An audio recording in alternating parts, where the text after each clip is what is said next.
అసెంబ్లీకి ఎందుకు రావడం లేదో చెప్పాలని, సభకు రాని ఆయనకు ఇంకా ప్రతిపక్ష హోదా ఎందుకని కాంగ్రెస్ ఎమ్మెల్యే రాజగోపాల్ రెడ్డి ఆగ్రహం వ్యక్తం చేశారు.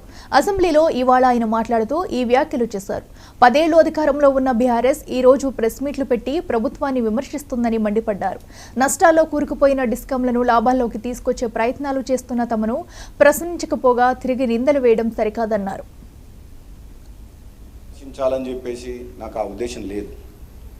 కానీ కొన్ని వాళ్ళు నిర్లక్ష్యంగా బాధ్యతారహితంగా తీసుకున్న నిర్ణయాల వల్ల ఈరోజు పవర్ సెక్టర్ అంతా డోల్ డ్రమ్స్లో అది మనం ఫస్ట్ అసెంబ్లీ సెషన్లో కూడా శ్వేతపత్రం ప్రభుత్వం పవర్ మీద బాగా క్లారిటీ ఇచ్చింది ఇరిగేషన్ ప్రాజెక్ట్స్తో పాటు.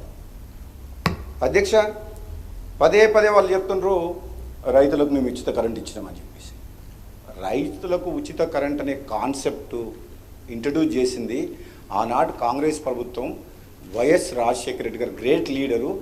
రైతుల మీద భారం పడకుండా వ్యవసాయ రంగాన్ని కాపాడాలనే ఉద్దేశంతో ఎంతో ఆలోచన చేసి మొదలుపెట్టింది ఆనాడు.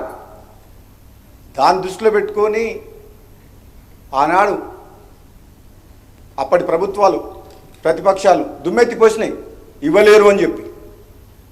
100% రైతులకు ఉచిత కరెంట్ ఇచ్చి ఇది రైతుల పక్షపాత ప్రభుత్వము, ఇది కాంగ్రెస్ పార్టీ రైతుల కోసం పనిచేస్తుందని చెప్పి నిరూపించుకున్న ప్రభుత్వం ఆ రోజు. ఆనాటి ప్రభుత్వం రాబోయే రోజులను దృష్టిలో పెట్టుకొని రైతులకు ఉచిత కరెంట్ ఇవ్వాలంటే రాబోయే రోజుల్లో డిమాండ్ని దృష్టిలో పెట్టుకొని అప్పుడు ఉన్న ప్రభుత్వం తీసుకున్న కొన్ని చర్యలు, కొత్తగూడెంలో 800 మెగావాట్ల ప్లాంట్ కావచ్చు, సింగరేణి విద్యుత్ కేంద్రం 1200 మెగావాట్లు కావచ్చు, 600 మెగావాట్ల కాకతీయ విద్యుత్ కేంద్రం కావచ్చు, 240 మెగావాట్ల లోయర్ జూరాల హైడల్ కేంద్రం కావచ్చు, 120 మెగావాట్ల పులిచింతల హైడల్ కేంద్రం కావచ్చు. అసెంబ్లీ